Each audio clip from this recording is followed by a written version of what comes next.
প্রিয় ছাত্রছাত্রীরা, তোমরা নিশ্চয়ই ভালো আছো। তা আজকে এর আগে আমরা তড়িৎ বিশ্লেষণ শেষ করেছি। তারপরে কিছু চ্যাপ্টার রয়েছে যেগুলো অন্য একজন স্যার তোমাদের পড়াচ্ছেন। তা আজকে যে জিনিসটা একটা ইম্পর্টেন্ট পার্ট আমাদের সিলেবাসে, এবং শুধু তাই নয়, পরবর্তীকালে যারা বিজ্ঞান নিয়ে পড়বে তাদের দেখবে যে এটা কত বড় ভূমিকা পালন করে, যেটা আজকে পড়ানো হবে। তা আজকে আমরা পড়াবো সেটা হচ্ছে জৈব রসায়ন, অর্গানিক কেমিস্ট্রি। কি পড়াবো? জৈব রসায়ন, অর্গানিক কেমিস্ট্রি। তা যেটা আমি প্রত্যেকটা ক্লাসে বলি যে খুব সহজ সরল ভাবে এই একটা নতুন জিনিস, ঠিক আছে? অথচ যাদের নিয়ে পড়বো তারা পুরনো, তাদের সবাইকে আমরা চিনি, কিন্তু পড়ছি আমরা এখন। ক্লিয়ার?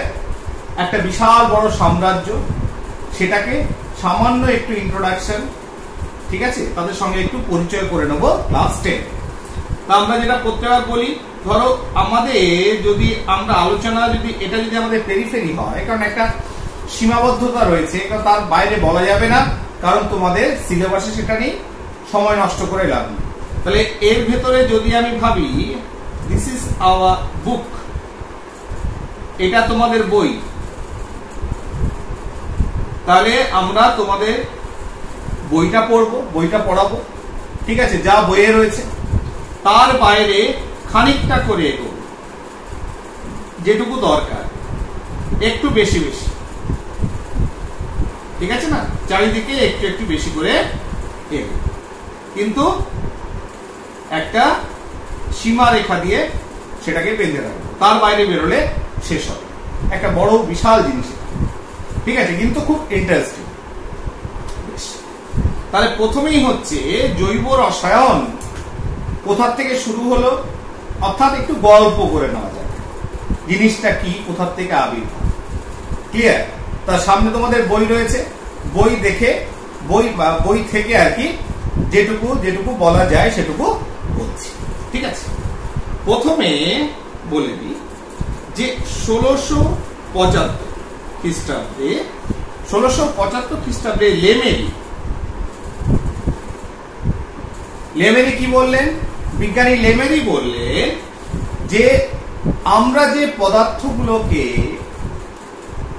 প্রকৃতিতে পেয়ে থাকি, ঠিক আছে, বা যেগুলোকে বিশ্লেষণ করে সংশ্লেষণ করে তৈরি করা হয়, তিনি বিজ্ঞানী লেমেরি পদার্থগুলোকে তার সোর্স, উৎস অনুসারে, ঠিক আছে, কোথা থেকে আসছে সেই উৎস অনুসারে 3 ভাগে ভাগ করে: প্রাণীজ, উদ্ভিজ,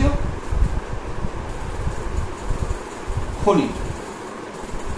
অর্থাৎ পদার্থগুলো হয় প্রাণী দেহ থেকে পাচ্ছি, উদ্ভিদ থেকে পাচ্ছি, কিংবা খনিজ পদার্থ থেকে পাচ্ছি। এরপরে তোমার 1678 খ্রিস্টাব্দে ল্যাভয়েশিয়ার, বিজ্ঞানী কি ল্যাভয়েশিয়ার, তিনি কি বললেন যে প্রাণী এবং উদ্ভিদ থেকে যে পদার্থগুলো পাওয়া যায়, অর্থাৎ প্রাণী এবং উদ্ভিদ থেকে, এটাকে মুছে দিচ্ছি যেহেতু বোর্ডটা ছোট, হ্যাঁ, অসুবিধা হয় বলে মুছে দিলাম। প্রাণী এবং উদ্ভিদ, প্রাণী ও উদ্ভিদ থেকে যে যৌগগুলো আমরা পাই, সেখানে অবশ্যই কার্বন এবং হাইড্রোজেন থাকবে, এবং তার সঙ্গে oxygen, nitrogen, oxygen, phosphorus, sulphur ইত্যাদি থাকতে পারে। ঠিক, ভালো কথা। বিজ্ঞানীরা পরপর তাদের বিভিন্ন বিশ্লেষণ, তাদের বিভিন্ন তথ্য সবার সামনে রাখছে। তার পরবর্তীকালে বিজ্ঞানী লেমেরি, যার কথা প্রথমেই বলেছিলাম, তিনি এই প্রাণী জগৎ এবং উদ্ভিদ জগৎ থেকে যে যৌগগুলো পায় তাদের নাম দিল জৈব যৌগ।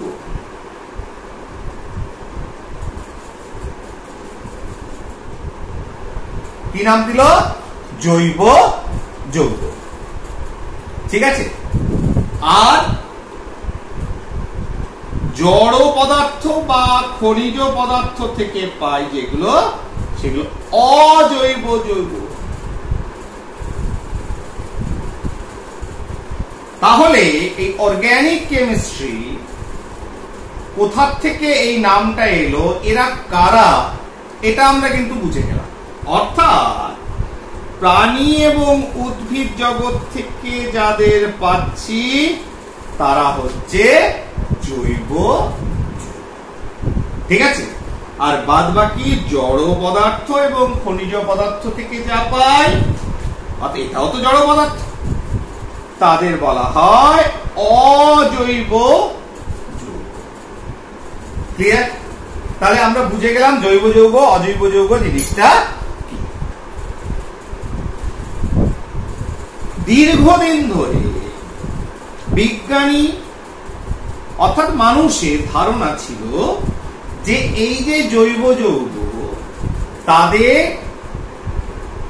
সবই আমরা পাই প্রকৃতি থেকে, অর্থাৎ প্রাণী থেকে পাই, উদ্ভিদ থেকে পাই, এগুলোকে তৈরি করা যায় না, ঠিক আছে। এগুলোকে পরীক্ষাগারে তৈরি করা যায় না। যেটা প্রথম 1828 খ্রিস্টাব্দে বিজ্ঞানী ভোলার অ্যামোনিয়াম সায়ানেট, অ্যামোনিয়াম সায়ানেট থেকে একটা অজৈব পদার্থ থেকে এই তোমার পরীক্ষাগারে অ্যামোনিয়াম সায়ানেট থেকে কি তৈরি করলো, অ্যামোনিয়াম সায়ানেট থেকে তৈরি করলো হচ্ছে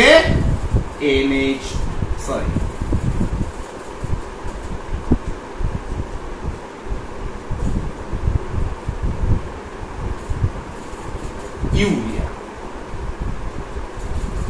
এই যে বিক্রিয়াটা তিনি সংগঠিত করেছিলেন, এটাকে ভেপারাইজ করেছিল, নিয়ে ইউরিয়া তৈরি করলো। এটা একটা পারমাণবিক পুনর্বিন্যাস বিক্রিয়া। কেন? দেখো এই যৌগটার ভেতর জাস্ট বন্ডিং, তার বিভিন্ন বন্ধনগুলো শুধু হেরফের হয়েছে, পুনর্বিন্যস্ত হয়েছে নতুন ভাবে। NH4CNO, এখানে কি হয়েছে, নাইট্রোজেন, দুটো হাইড্রোজেন আছে, তাহলে এখানে দুটো হাইড্রোজেন এখানে থাকলো, C+O অক্সিজেনের সঙ্গে থাকলো, আর এই নাইট্রোজেনের সঙ্গে আর দুটো হাইড্রোজেন চলে গেল, তৈরি হয়ে গেল ইউরিয়া। তাহলে বিজ্ঞানী ভোলার সেটা, এবার বাংলায় তো আমরা বিভিন্ন, দেখো ইংরেজিতে উচ্চারণ আলাদা, আমরা বাংলায় আমাদের মতো করে সেটাকে উচ্চারণের একটু হেরফের ঘটে, তা বাংলাটাই আমরা বলে দেব। তাহলে বিজ্ঞানী ভোলার প্রথম কি করলো, অ্যামোনিয়াম সায়ানেট থেকে বাষ্পীভবনের মাধ্যমে ইউরিয়া সংশ্লেষণ করলেন, তৈরি করলেন, এবং বললেন যে দেখো এটা কিন্তু সংশ্লেষণ করা সম্ভব, এদের পরীক্ষাগারেও আমরা তৈরি করতে পারি। এরপরে তোমার বিজ্ঞানী না 1854, কয়েকটা তথ্য, এগুলো কিছু নিতে হবে, কিছু করার নেই, আর এগুলো সব মনে থাকে না, মাথায় রাখবে, সব ডেট গুলো তো মনে থাকে না। তাও আমি জাস্ট পটভূমিকা যে কিভাবে এলো না এলো এটা একটু বলতে হয়, যেহেতু জিনিসটা অনেক বিশাল, তাই আমরা বলে ফেলছি। কি করবে বিজ্ঞানী, করবে কি তৈরি করলো পরীক্ষাগারে, অ্যাসিটিক অ্যাসিড তৈরি করে দেখালো, এবং 1865 আর বার্থে এলো মিথেন তৈরি করলেন। এটা সংকেত, কি তৈরি করলেন, মিথেন, সরি। পরবর্তীকালে বিজ্ঞানী ক্যানিজারো, ফ্র্যাঙ্কল্যান্ড, কেকুলে, বিভিন্ন বিজ্ঞানী তাদের বিভিন্ন সংশ্লেষণ, নতুন নতুন যৌগ উৎপাদন এবং তারা কিন্তু করেছেন, এবং জৈব যৌগে, জৈব রসায়নে তাদের গুরুত্বপূর্ণ অবদান আমাদের সামনে রেখে গেছে, ঠিক আছে। তাহলে এটা হলো মোটামুটি জৈব রসায়ন, জৈব যৌগ, তার ইতিহাস ছোট্ট, যে কোথা থেকে এলো। মানে কারা কারা এই জৈব যৌগ, জৈব রসায়নের যে যৌগগুলো তাদের সন্ধানে নিজেদের ভূমিকা পালন করেছে। ঠিক আছে, এবার হচ্ছে জৈব যৌগের আধুনিক সংজ্ঞা। ঠিক আছে, অর্থাৎ মডার্ন ডেফিনেশন। কি বলবো জৈব যৌগ? একটা জিনিস সবসময় মাথায় রাখতে হবে, প্রথমেই আমরা বলে নিয়েছিলাম, ল্যাভোইশিয়ে যেটা বলেছিল যে জৈব যৌগ মানে সেখানে কার্বন এবং হাইড্রোজেন থাকবে, এবং পরবর্তীকালে দেখা গেছে যে প্রাণী জগৎ এবং উদ্ভিদ জগৎ থেকে যে যৌগগুলোকে আমাদের পাচ্ছি তাদের সবার ভেতর কার্বন বর্তমান। কি বর্তমান? কার্বন বর্তমান। ঠিক আছে, এবার হঠাৎ করে মনে হলো যে কার্বন বর্তমান, হ্যাঁ, প্রত্যেকটি জৈব যৌগে। এবং একটা মাথায় রাখো, খুব ইন্টারেস্টিং, যে জৈব যৌগর সংখ্যা, নাম্বার অফ অর্গানিক কম্পাউন্ডস, ঠিক আছে, সেটা মোর দ্যান 20 লাখ। ভাবতে পারছো? আর অজৈব যৌগ, এই যে nitric acid, sulphuric acid, ammonia, carbon dioxide, ঠিক আছে, যে অজৈব যৌগ নিয়ে আমরা এতদিন পড়াশোনা করে এসেছি, ল্যাবরেটরিতে কি করে তৈরি করব, বিভিন্ন অ্যাসিড, বিভিন্ন লবণ, অজৈব লবণ, sodium chloride, copper sulphate, zinc sulphate, sodium hydroxide খাত, যাদের নিয়ে যে পড়াশোনা করে এলাম এতদিন ধরে, তাদের সংখ্যা 90,000 এর মতো, 90,000। তাহলে একটা জিনিস, যে উদ্ভিদ জগৎ, প্রাণী জগৎ আমাদের যে যৌগগুলো দিচ্ছে তার সংখ্যা এত, তবে এদের থেকে এটা কত বেশি জৈব যৌগ, অথচ এদের নিয়ে আলোচনা করেনি।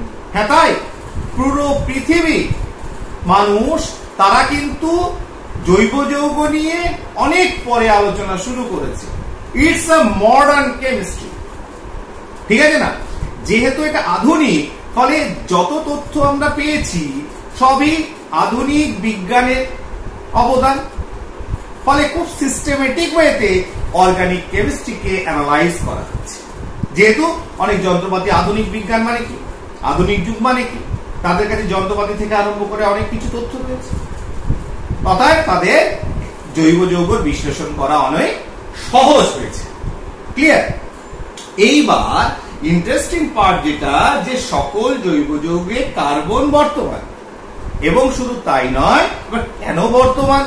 শুধু কার্বন কি করে, এই যে কার্বন 20 লাখ 20 লাখ যৌগ তৈরি করে ফেললো, এত যৌগ কার্বন কি করে তৈরি করে? শুধু কার্বন হচ্ছে basic backbone of organic chemistry. জৈব রসায়নের ব্যাকবোন যদি বলো, সে হচ্ছে কার্বন মৌলটি। তার সঙ্গে কাদের বেশি দেখতে পাওয়া যায়? হাইড্রোজেন। তাহলে কার্বনের সঙ্গে সব থেকে বেশি কাকে পাওয়া যায়? হাইড্রোজেন, দেন অক্সিজেন, নাইট্রোজেন, সালফার, ফসফরাস, হ্যালোজেন্স, যেটাকে এক্স আকারে লিখছি, ইত্যাদি কিছু মৌলকে আমরা তাদের সঙ্গে দেখতে পাই, সেই যৌগগুলোকে। কিন্তু মূল হচ্ছে এই কার্বন। ক্লিয়ার? এবার কেন, কিভাবে কার্বন এত যৌগ তৈরি করলো সেটা এক্ষুনি আসবো। তার আগে যেটা আধুনিক সংজ্ঞা বলছে, তাহলে কারা কারা জৈব যৌগ? জৈব যৌগ আধুনিক সংজ্ঞা অনুসারে যে কার্বনের যে অক্সাইডস রয়েছে, অর্থাৎ carbon die oxide, carbon monoxide, যে অক্সাইড, দেখো সব জিনিস লিখতে গেলে অনেক সময় লাগবে, তোমরা সেগুলো অবশ্যই দেখো। আমার কাজ হচ্ছে জৈব যেটাই পড়িয়েছি, বিগত দিনেও পড়িয়েছি, চ্যাপ্টারটাকে বোঝানো, নাকি যে এখানে লাইন টু লাইন তুমি লিখবে, না, সেটা সম্ভব নয়। চ্যাপ্টারটাকে পরিষ্কার একদম জলের মতো তোমাদের কাছে করে দেওয়া, ইজি করে দেওয়া, কোনো জিনিসকে সিম্পলিফাই করাই হচ্ছে আমার কাজ। ঠিক আছে? তাহলে এখানে বসে আছি ওই জন্য, যাতে তোমরা ঘরে বসে লকডাউনের সময় বইটা যখন পড়বে, ভিডিওটা দেখা থাকলে বইয়ের লাইনগুলো বুঝতে পারবে। ঠিক আছে? এবং পড়াটা হয়ে যাবে। তার মানে এখানে ইম্পর্টেন্ট নয় যে প্রত্যেকটা জিনিস লিখতে হবে, না লিখলেও জিনিসটা বোঝা যাবে, বুঝতে পারবে। ক্লিয়ার? তাহলে carbon die oxide, carbon monoxide, এই অক্সাইডস গুলো কার্বনের বা কার্বনেটস, ক্যালসিয়াম কার্বনেটস বা বাইকার্বনেটস, কার্বনেটস ক্যালসিয়াম কার্বনেট, ম্যাগনেসিয়াম কার্বনেট ইত্যাদি ইত্যাদি, বাইকার্বনেট ধরো ক্যালসিয়াম বাইকার্বনেট, কার্বাইড CaC2, ঠিক আছে। তাহলে এইভাবে অক্সাইড, বাইকার্বনেট, ঠিক আছে, তারপরে কিছু সায়ানাইডস রয়েছে, ঠিক আছে, এই যৌগগুলো ছাড়া, ঠিক আছে, তাহলে যেমন অ্যামোনিয়াম সায়ানেট, সায়ানাইডস, তারপরে থায়োসায়ানেট, কিছু অজৈব রয়েছে। তাহলে এই ধরনের কিছু কার্বনের যৌগ ছাড়া আর যত যৌগ রয়েছে কার্বনের, যা জীবজগৎ থেকে আমরা পাই, অর্থাৎ প্রাণী জগৎ এবং উদ্ভিদ জগৎ থেকে যাকে পাই কার্বনের যৌগ, কি যৌগ? সমযোজী যৌগ, কোভ্যালেন্ট কম্পাউন্ডস অফ কার্বন। কোথা থেকে পাওয়া যায়? প্রাণী জগৎ এবং উদ্ভিদ জগৎ থেকে। কাদের বাদ দিয়ে? অক্সাইডস, কার্বাইডস, বাইকার্বনেটস, সায়ানেট, থায়োসায়ানেট, সায়ানাইডস কিছু, ঠিক আছে, তাদের বাদ দিয়ে যাদের আমরা পাচ্ছি তাদেরই বলা হচ্ছে জৈব যৌগ। তাহলে সোর্স কি? Plant and animal, plant and animal, ঠিক আছে। এইবার তার মানে ব্যাপারটা কি? এতক্ষণ ধরে যা পড়লাম, বুঝলাম যে মাঝখানে রয়েছে জৈব যৌগের কার্বন, সেখান থেকে সূর্যের, এটা যদি সান, সূর্যের কোর হয়, কোরে রয়েছে কার্বন, সেখান থেকে ডিফারেন্ট কম্পাউন্ড, সমযোজী যৌগ, যেগুলো প্ল্যান্ট এবং অ্যানিমাল থেকে পায়, এইভাবে তৈরি হয়ে গেছে। কত? মোর দ্যান 20 লাখ, 20 লাখেরও বেশি। ক্লিয়ার? এবং সবাই এই কার্বন দিয়ে তৈরি। সেটা কিভাবে? যদি এই জৈব যৌগ শুষ্ক, ড্রাই অর্গানিক কম্পাউন্ড কে যদি তোমার কিউপ্রিক অক্সাইডের সঙ্গে দহন করানো হয়, এই অর্গানিক কম্পাউন্ড ABC যাই পাচ্ছি, more than 20 lakh organic compound তৈরি হয়েছে, তাদের যদি কিউপ্রিক অক্সাইডের সঙ্গে দহন করানো হয়, product will be carbon dioxide. Carbon dioxide gas উৎপন্ন হবে। এই যে কার্বন ডাইঅক্সাইড গ্যাস, এটা কি করে বুঝবে? স্বচ্ছ চুন জলকে ঘোলা করে, তোমরা জানো। তাহলে যেহেতু এখানে দহন করলে কার্বনের অক্সাইড পাচ্ছি, ন্যাচারালি সবার ভেতর কার্বন বর্তমান, এটা প্রমাণিত হলো। তাহলে জৈব যৌগ থেকে কার্বন ডাইঅক্সাইড উৎপন্ন প্রমাণিত করে যে জৈব যৌগ সবার ভেতরেই কার্বন বর্তমান, ঠিক আছে। তাহলে জৈব যৌগ নিয়ে যে আলোচনা চলছে, তাদের উৎস, সোর্স, উৎস কি? প্রাণী, উদ্ভিদ। প্রাণীদের ভিতর মেইনলি কি থেকে আসে? প্রোটিন, ফ্যাট, প্রোটিন এবং ফ্যাট। উদ্ভিদে কি কি আসে? কার্বোহাইড্রেট, প্রোটিন, ফ্যাট, বা এটাকে বলো অয়েল, তেল।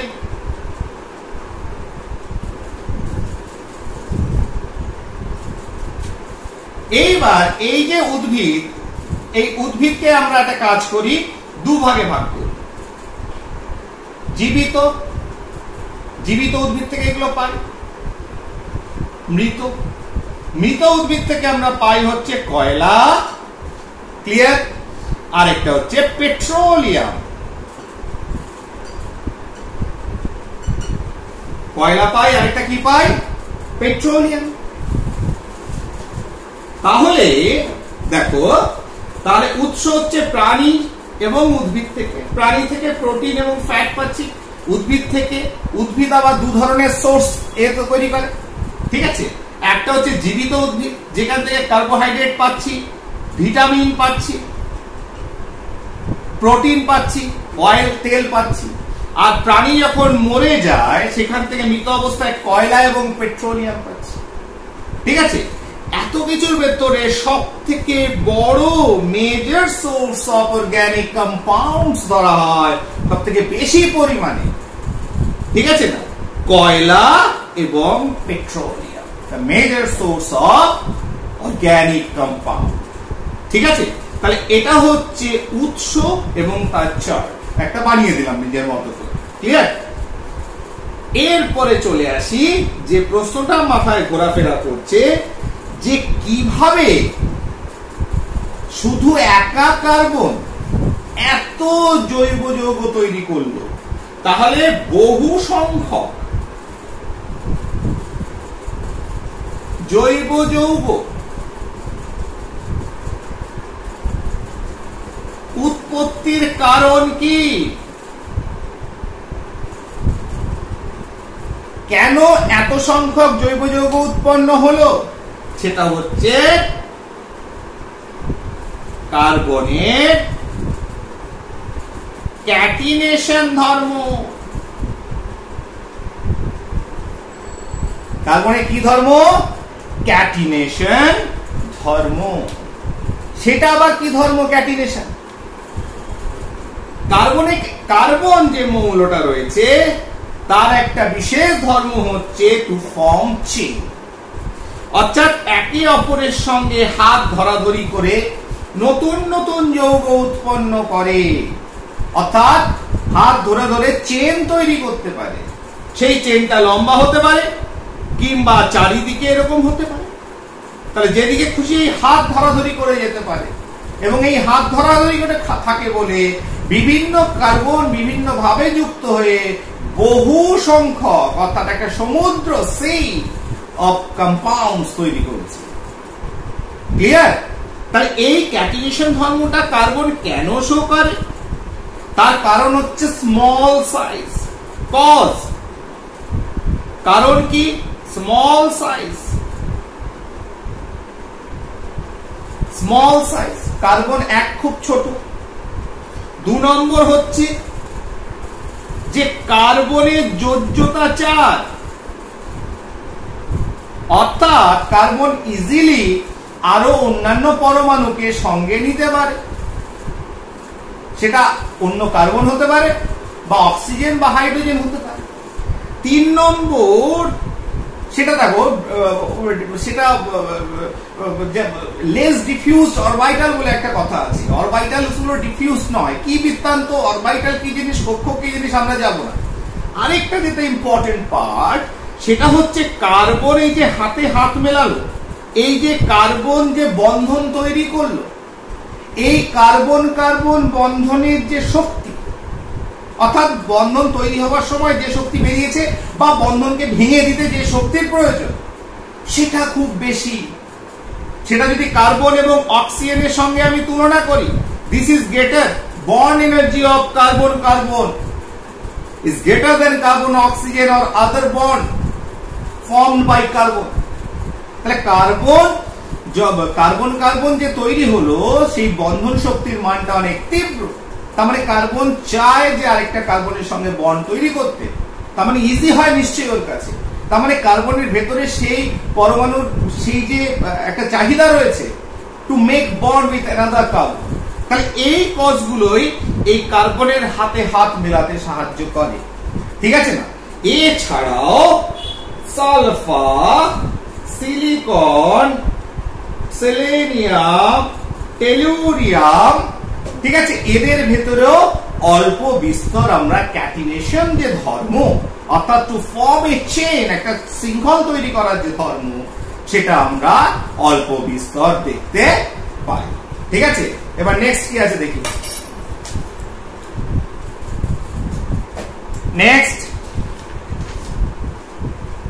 নেক্সট হচ্ছে জৈব যৌগ আর অজৈব যৌগ। জৈব যৌগ আর অজৈব যৌগ যে এতক্ষণ পড়লাম যে এদের আমরা জৈব যৌগ বলি, সংখ্যা অনেক, ক্যাটিনেশন ধর্মের জন্য এদের সংখ্যা অনেক হয়ে গেছে এবং মূলে রয়েছে কার্বন। তাহলে যদি ডিফারেন্সিয়েট করতে বলে, ডিফারেন্সিয়েট জৈব যৌগ, অজৈব যৌগ।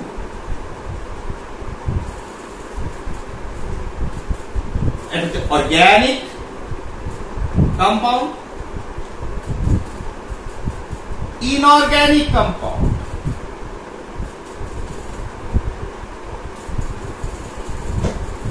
জৈব যৌগ, অজৈব যৌগ।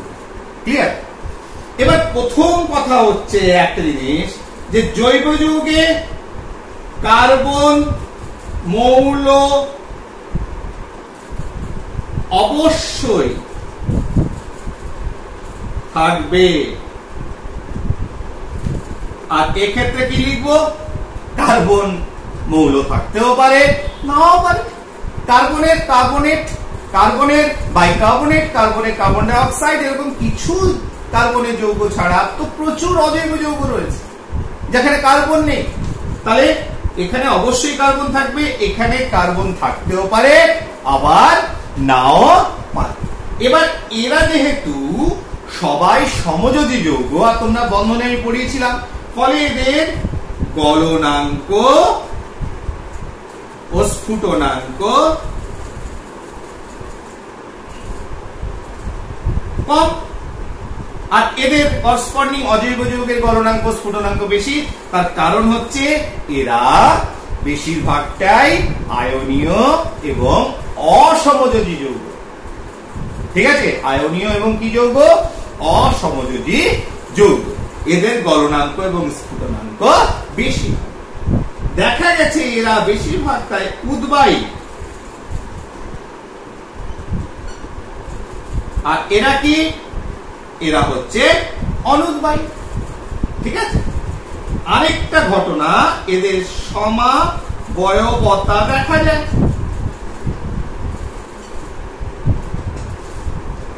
আইসোমেরিজম জিনিসটা কি পরে বলবো, ঠিক আছে?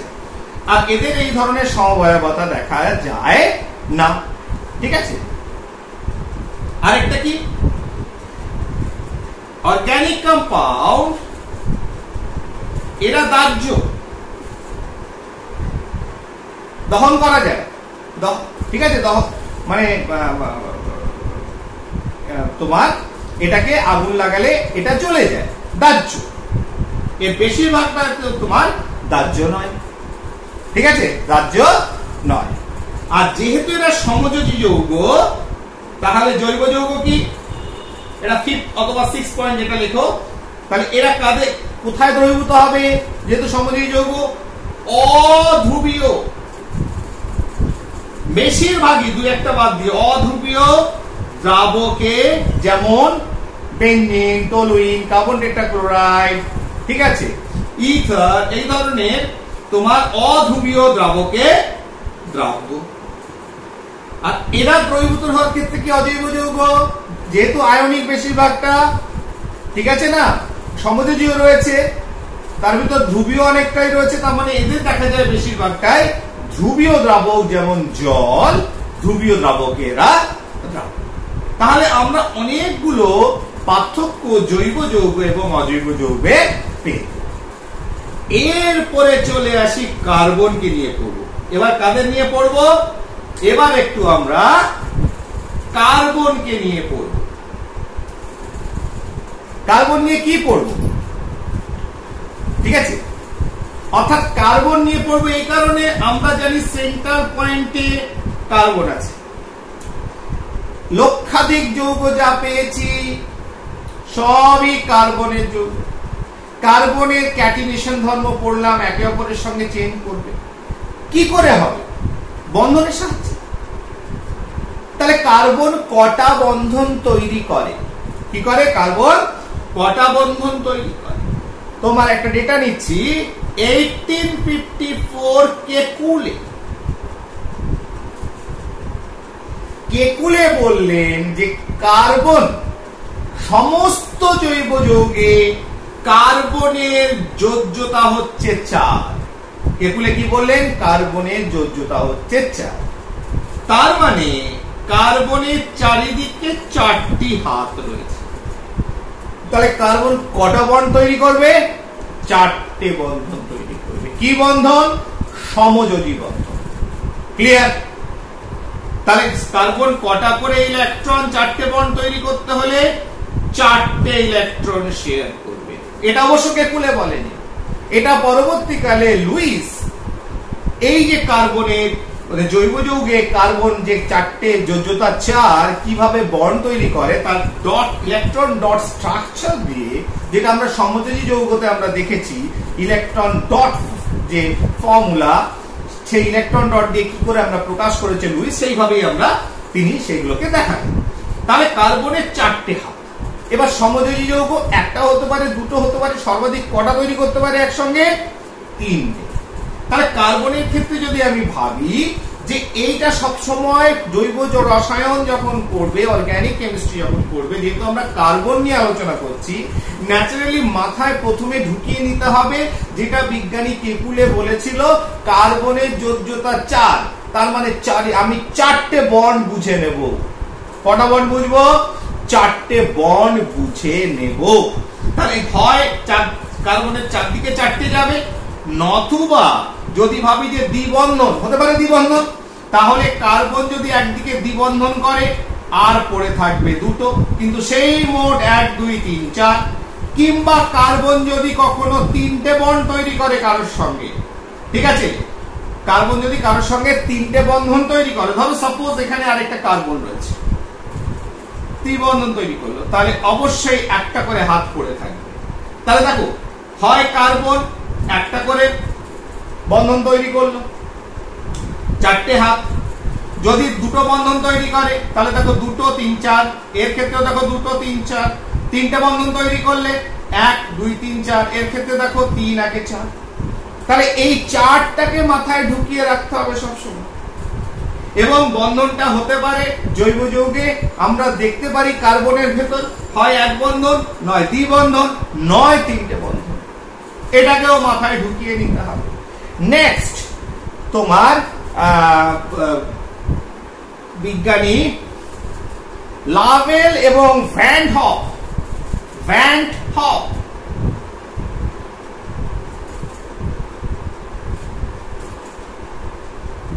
ও লাভেল,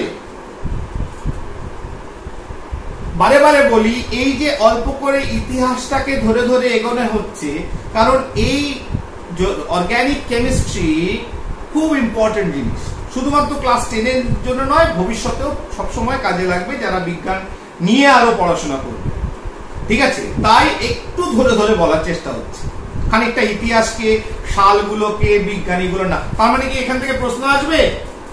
নো, এই বিজ্ঞানীর নাম ধরে প্রশ্ন এখন আসেনি, ঠিক আছে না? প্রশ্ন তার পরবর্তীকালে যে জায়গাগুলো আসছে সেখান থেকে প্রশ্ন আসবে। কিন্তু এই ইন্টারেস্টটা, অর্গানিক কেমিস্ট্রিটাকে ইন্টারেস্ট গ্রো করার জন্য তোমাদের এটা করানো, যেটা নতুন বিষয়। যদি তুমি ধাপে ধাপে ইন্টারেস্টটা গ্রো করে পরপর চলে এসো, ভিডিওটা দেখো, তখন দেখবে যে না আমি তো সবই বুঝতে পারছি। ক্লিয়ার? আগে ভালোবাসা জন্মাতে হবে তবে তো পড়বো, হঠাৎ করে পড় বোঝ হবে না, ভালো লাগাতে হবে। যে কোনো বিষয়কে যতক্ষণ না আমি ভালো লাগাবো ততক্ষণ আমি পড়তে পারবো না। আর আমরা সবসময় প্রচেষ্টা করব যে বিজ্ঞান পড়বো না, বিজ্ঞান মনস্ক হয়ে পড়বো, তাহলেই আমার বিজ্ঞান পড়া হয়ে যাবে, ঠিক?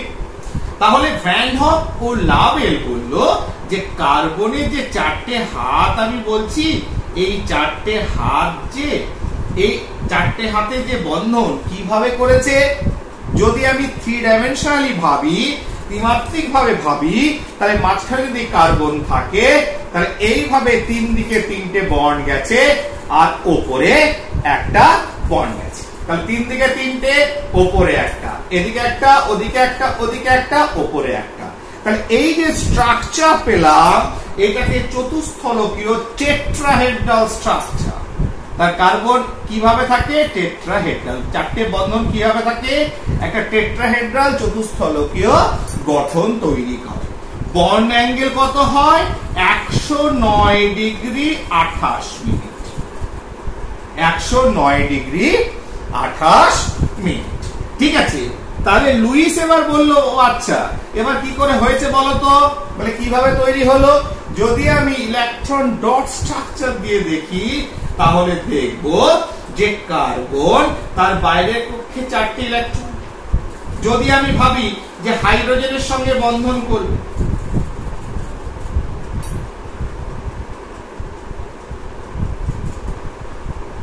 তাহলে এটা কিভাবে করলো? Carbon, hydrogen,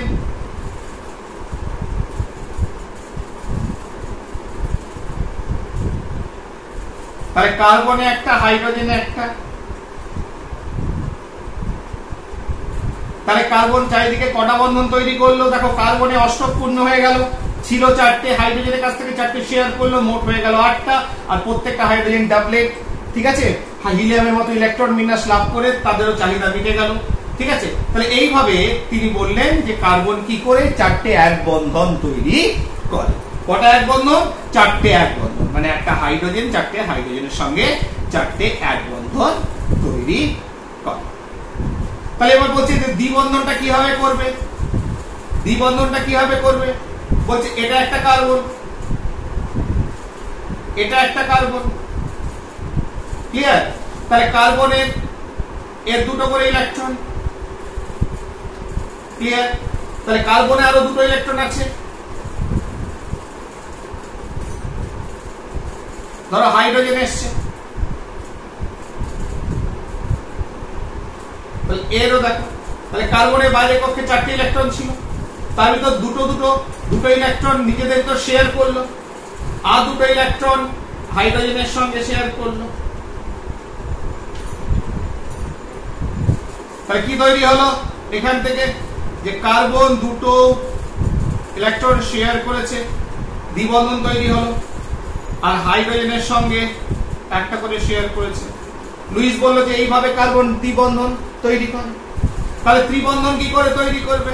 very easy. একইভাবে যদি আমরা ভাবি যে 2 কার্বন অ্যাটমস, এখানে একটা আছে, এখানে একটা আছে, এর তিনটে, ক্লিয়ার? তাহলে 3টে শেয়ারিং হলো, আর একটা হাইড্রোজেনের সঙ্গে করলো।